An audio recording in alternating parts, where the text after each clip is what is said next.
बच्चों, welcome back to विद्या मंदिर classes. I am Saloni Sharma, your biology educator. आज हम एक बहुत ही अच्छा सा, इंटरेस्टिंग सा, प्यारा सा चैप्टर कवर करने वाले हैं। I mean control and coordination from your class 10th biology. ठीक है, तो अब इस चैप्टर को हम कैसे पढ़ेंगे? सबसे पहले तो जो मैंने एक क्राइटेरिया बनाया, जो मैंने एक फ्लो बनाया चैप्टर का, वो मैं आपको बता देती हूँ। ठीक है, तो इस चैप्टर को हम पढ़ेंगे पार्ट्स में। पहला पार्ट होगा बिल्कुल सिंपल मस्ती वाला इंट्रोडक्शन, है ना। सेकंड पार्ट में हम पढ़ेंगे थोड़ा सा एनिमल नर्वस सिस्टम और कंट्रोल एंड कोऑर्डिनेशन को थोड़ा सा देखेंगे कि भाई एक्चुअली में नर्वस सिस्टम क्या है, क्या उसकी यूनिट है और कैसे वॉलंटरी इनवॉलंटरी एक्शंस, ये सारी चीज़ें हम देखेंगे। थर्ड पार्ट में हम देखेंगे ब्रेन और स्पाइनल कॉर्ड, फिर आगे देखेंगे हम कोऑर्डिनेशन इन प्लांट्स, ठीक है, प्लांट का मूवमेंट एंड वगैरह वगैरह, जो फिर लास्ट पार्ट में बच जाएगा। एंडोक्राइन ग्लैंड्स भी पढ़ेंगे, बट वो थोड़े से लास्ट पार्ट में पढ़ेंगे। ठीक है बच्चों, तो हम बायोलॉजी का चैप्टर पढ़ रहे हैं। मतलब बायोलॉजी मतलब सबसे इंटरेस्टिंग सब्जेक्ट, मतलब मेरा तो बहुत फेवरेट है। ठीक है, तो अब अगर हम इस चैप्टर के बारे में बात करते हैं तो हम ये चैप्टर पढ़ते क्यों हैं? सबसे पहली बात, हमें क्यों पढ़ना है ये चैप्टर? हमें इसलिए पढ़ना है ताकि हम जान सके कि हमारी बॉडी में जो भी एक्टिविटीज़ हो रही हैं, या फिर हम आउटडोर में, इंडोर में, या फिर थिंकिंग, थॉट्स, एनीथिंग, जो भी हम परफॉर्म कर रहे हैं, वो किसकी वजह से हो पा रहा है, वो क्यों हो पा रहा है, वो कैसे हो पा रहा है। अब आप बोलोगे मैम ये जानना ही क्यों है? ये इसलिए जानना है बेटा कि अगर आप कभी डॉक्टर बने, ठीक है, पढ़ते तो हम बायोलॉजी इसलिए ही है कि भाई आगे चल के हमें डॉक्टर बनना है ना। नीट का एग्जाम देते हैं, नीट का एग्जाम के लिए शुरू से प्रिपेयर करते हैं, पहले से प्रिपेयर करने में लग जाते हैं। तो जब आप डॉक्टर बनेंगे बेटा, तब आपको ये वाली चीज़ें काम आएंगी कि अच्छा मुझे क्या करना है एक्चुअली में, कौन सा पार्ट ऐसा डैमेज्ड है, कौन सा पार्ट काम नहीं कर रहा है, या फिर अगर आपके ब्रेन से रिलेटेड कोई प्रॉब्लम है तो उसको कैसे दूर करोगे। तो एज अ डॉक्टर आपको ये चीज़ें बाद में बहुत काम आती हैं, तभी तो आप किसी पेशेंट का इलाज कर पाते हो, है ना। तो इसी वजह से इस चैप्टर को हम पढ़ते हैं। This is the basic significance of studying this chapter. Now अब आपको स्क्रीन पे दो अलग अलग इमेजेस दिख रही हैं। एक दिख रही है आपको प्लांट की, एक दिख रही है आपको ह्यूमन ब्रेन की विद लॉट्स ऑफ नर्व्स, ठीक है, नर्व सेल जो है। तो अब आप अगर प्लांट वाली पिक्चर को देखते हो थोड़ा सा ध्यान से, अगर मैं थोड़ा सा इधर आ जाती हूँ, ओके, तो ये वाली पिक्चर आप देखते हो, तो इस पिक्चर में आपको दिख रहा है कि यार ये पूरा जो प्लांट है, ये this plant is actually getting, मतलब the leaves of this plant is actually getting closed जब भी कोई इसको टच कर रहा है। This is actually what this is, touch me not plant. तो ये है टच मी नॉट प्लांट। अभी आपको पता चलेगा कि मैंने ये क्यों लगाई है ये picture. And second one is, ये ब्रेन है, स्पाइनल कॉर्ड है, और ये जो नर्व सेल्स है ये आपको दिख रही है। अब बेसिकली मसल्स या फिर सारी चीज़ें आपको पढ़नी है। तो ह्यूमन और प्लांट दोनों में कंट्रोल एंड कोऑर्डिनेशन कैसे होता है ये हम पढ़ेंगे, ठीक है।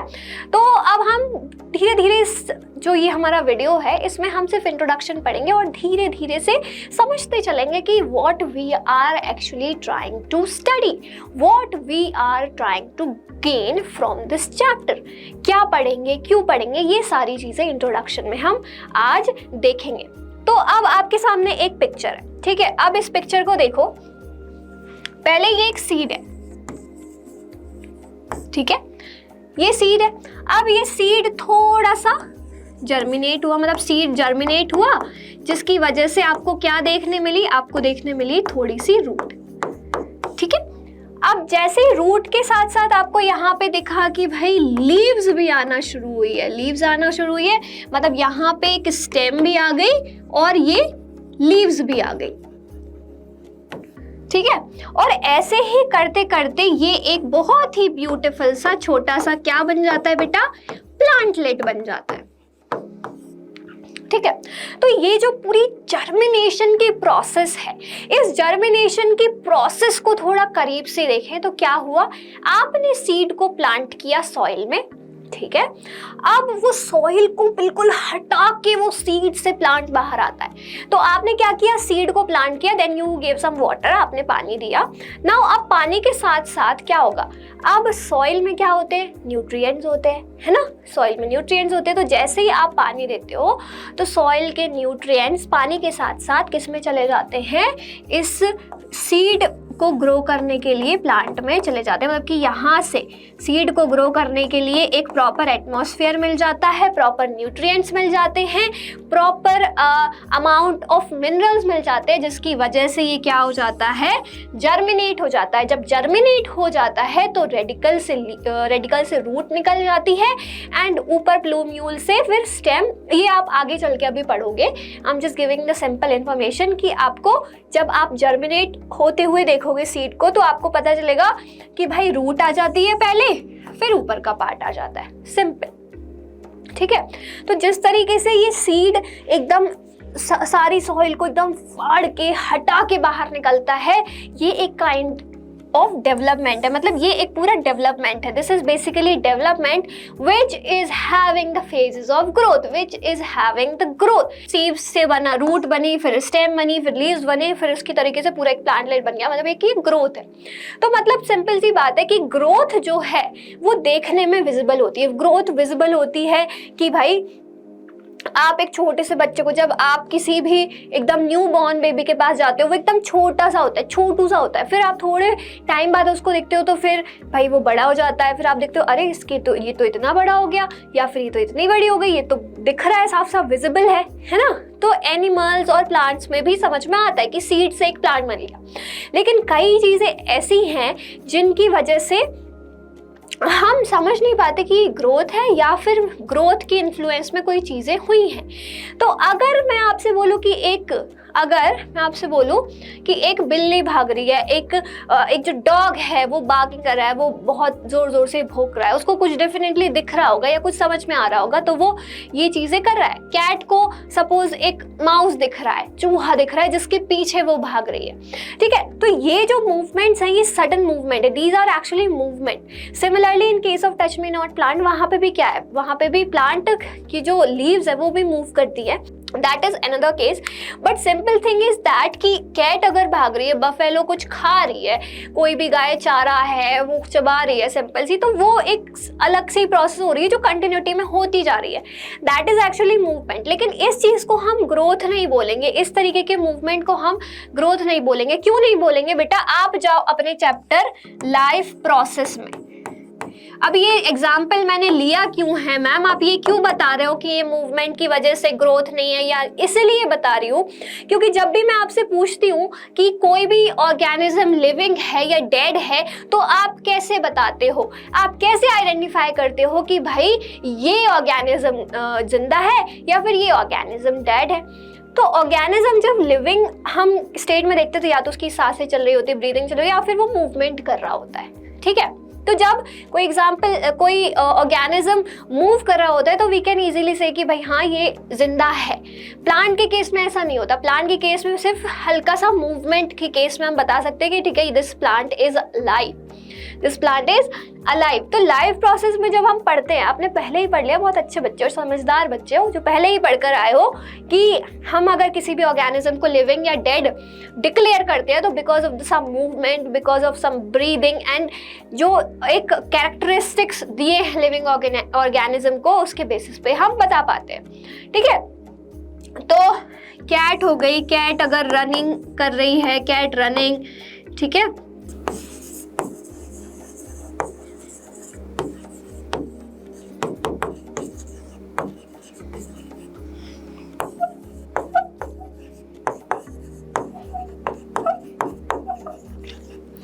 ये जो तीन चीजें हैं ये क्या है, ये कोई ग्रोथ नहीं है, ना ही ये ऐसे मूवमेंट है जो ग्रोथ की वजह से हो रहा है। ये मूवमेंट ऐसे हैं जो सडन जो मूवमेंट हो रहा है उसके अगेंस्ट, उसके रिस्पॉन्स में क्या एक्शन आ रहा है। चूहा दिखा भागा, हमें डॉग दिखा, अगर हमें डर लगता है, मुझे तो लगता है, आपका नहीं पता मुझे, बट मुझे डॉग दिखा तो मैं भागूंगी। मतलब क्यों भागू, मुझे डर लग रहा है, तो मुझे समझ में आ गया, मेरी वो चीज़ एक्टिव हो गई तो मैं भागूंगी। अब इसको मैं ग्रोथ थोड़ी बोलूंगी, नहीं बोलूंगी ऑफकोर्स।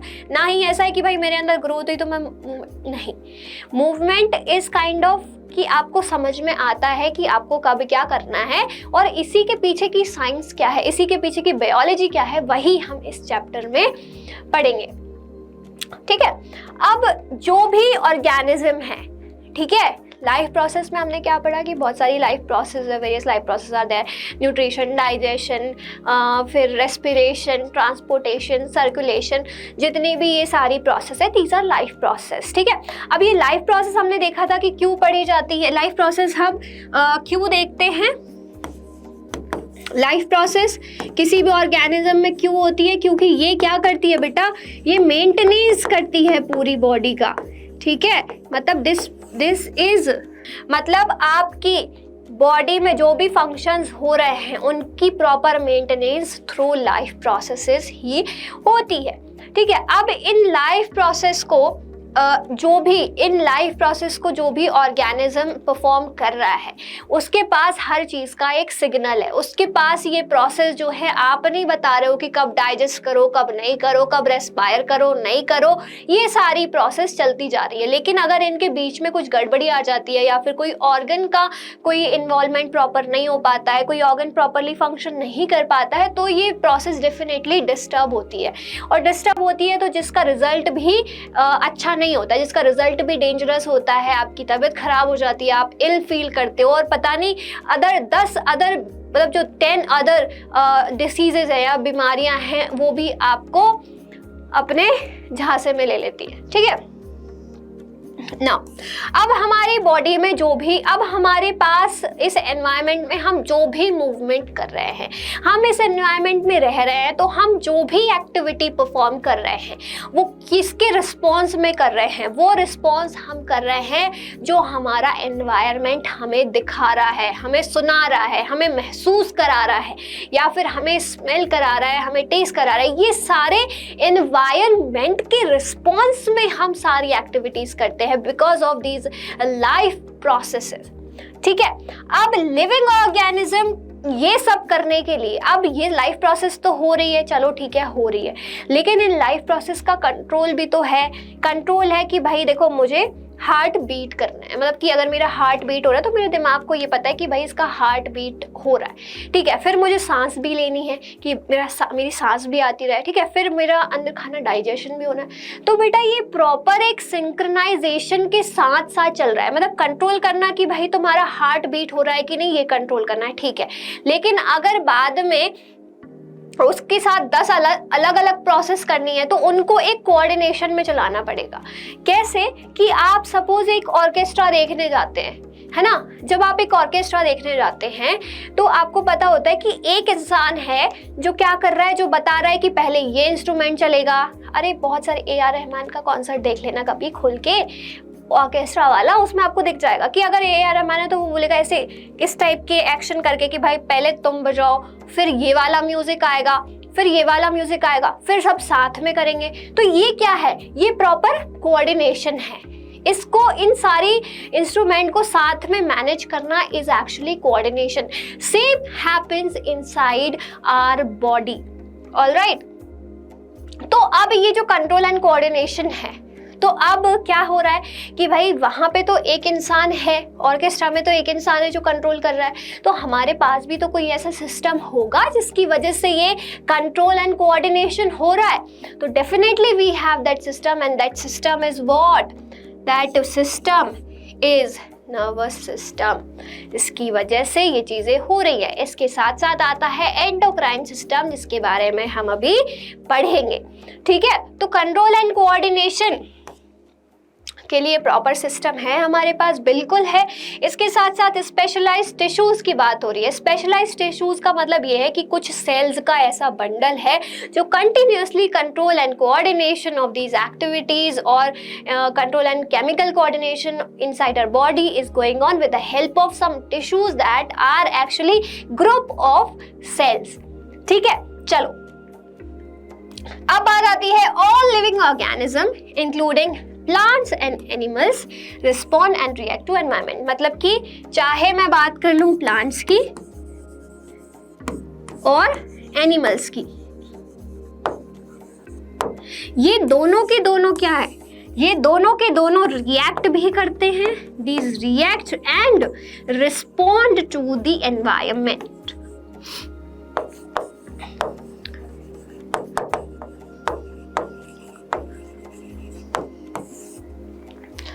फैक्टर्स और स्टिमुलाई। अब बेटा इस लाइन का मतलब क्या है, देखो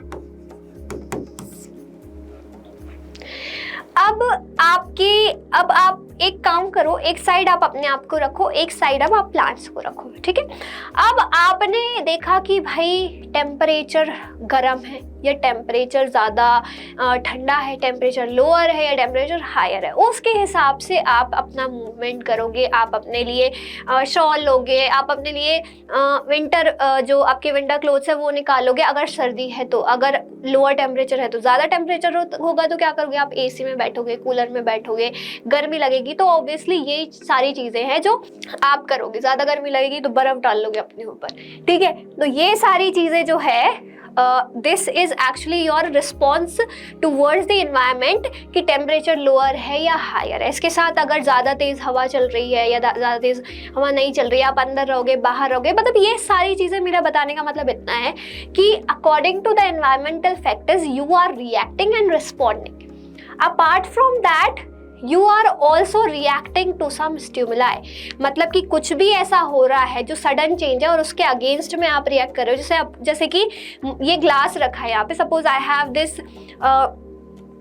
हैव दिस पेन, तो मुझे ये दिमाग में आ रहा है कि मुझे इससे यहाँ पे लिखना है, तो ये सारी प्रोसेस होके आ रही है, मतलब this is kind of also मेरी बॉडी में चेंज आ रहा है। मैं इस पेन को उठा के यहाँ रख रही हूँ, this is kind of what, this is kind of change in my body या फिर चेंज इन माई एक्ट। तो ये है स्टिमुलाई। अब एनवायरमेंटल फैक्टर्स मतलब टेम्परेचर, एयर, वाटर, जो भी आउटसाइड का टेम्परेचर है या आउटसाइड के एनवायरमेंटल फैक्टर्स है, ठीक है। अब यही सेम चीजें होती है प्लांट के साथ। प्लांट्स भी अपना जो कोऑर्डिनेशन और कंट्रोल एंड कोऑर्डिनेशन है वो दो टाइप से करते हैं, एक with the help of hormones करते हैं, एक with the help of plant movement करते हैं। अब प्लांट मूवमेंट भी दो टाइप का होता है, एक होता है नेस्टिक और एक होता है सिंपल, मतलब कि एक होता है with the help of stimulus, मतलब कि एक स्टिमुलस होता है, एक नॉन स्टिमुलस होता है, जिसको हम आगे चल के पढ़ेंगे, घबराना नहीं है, ठीक है। तो सिंपल सी बात है, केमिकल कोऑर्डिनेशन दोनों में देखा जाता है, प्लांट्स एंड एनिमल्स में।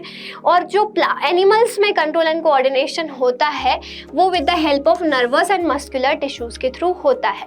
नर्व्स एक्चुअली चीज़ों को रिसीव करने का काम करती है, मसल्स एज अ इफेक्टर काम करती है, मतलब आपकी मसल्स ही रिस्पॉन्ड करती है। मैं कह रही हूँ हाथ ऐसा करो, तो आपने जब ऐसा हाथ किया या फिर मैंने बोला कि आप ऐसे हाथ करो, तो आपकी मसल्स में ही कॉन्ट्रैक्ट या बोलना चाहिए रिलैक्सेशन आता है, आपकी मसल्स ही उसके अगेंस्ट रिएक्ट करती है। आपको हाथ आगे बढ़ाना है, this is because of your muscles की वजह से आप कर पा रहे हो। तो मतलब ये है कि कोई भी चीज को रिसीव कौन करती है, नर्व्स करती है। Nerves are actually nerve cell, basically these are the structural and functional unit of nervous system, nerve cell basically, ठीक है। और जब हम बात करते हैं मसल्स की, तो ये एज अ इफेक्टर काम करती है, मतलब कि नर्व ने सिग्नल ले लिया, now what you have to do, तो जो करना होता है वो मसल करती है, जैसे उसको सिग्नल मिलता है वो काम करती है, ठीक है।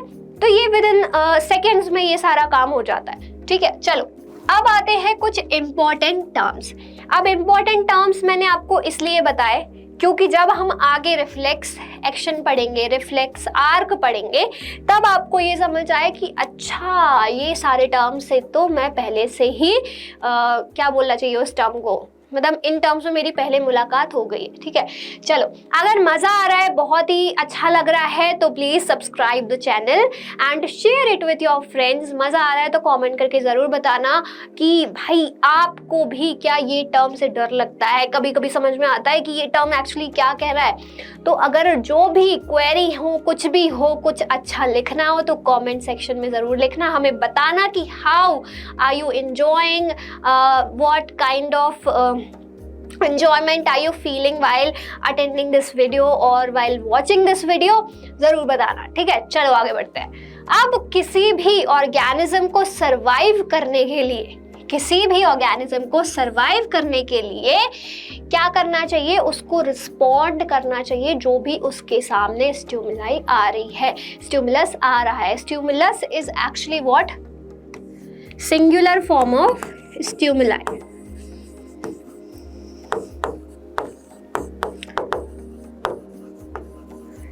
ये हो गया stimulus and then stimuli is the plural form.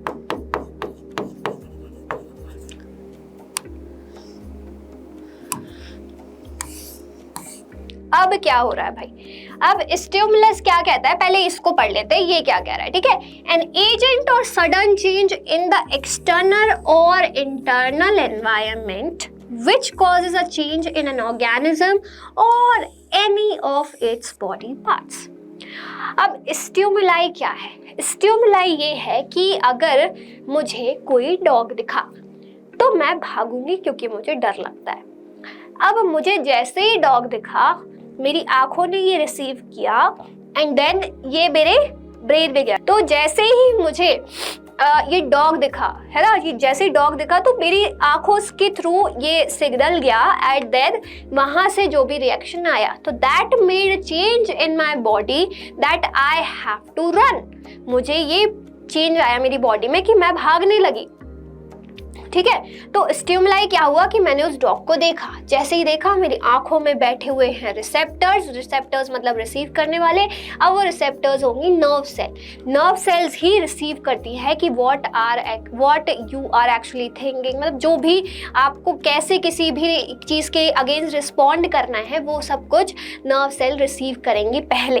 तो क्या होगा कि जो भी एनवायरनमेंट में चेंज आया, अभी मेरा एनवायरनमेंट साफ है बिल्कुल, मैं जैसे ही मुझे डॉग देखा मुझे डर लगता है, मुझे भागना है, तो जैसे ही एनवायरनमेंट में चेंज आया, मतलब the entry of the dog is a sudden environment and change, then what, then that dog वहां पे वो खड़ा है एंड वो मेरी आंखों में दिखा, मेरी आंखों से सिग्नल पहुंचा और फिर मेरे अंदर ये वापस मुझे मैसेज आया मेरी मसल्स को कि तुम भाई भागो, do some movement and run, ये आया। तो this is kind of stimulus कि मैंने डॉग को देखा और एनवायरनमेंट में चेंज आया, मतलब जैसे डॉग आया मैंने उसको देखा, सिंपल सा दिस इज स्टिमुलस, जिसकी वजह से एनवायरनमेंट में चेंज आया और उस चेंज की वजह से आपकी बॉडी में चेंज आया। कोई भी एग्जाम्पल ले सकते हो, पानी दिखा है, ठीक है, अभी किसी ने आपको प्यास लगी है,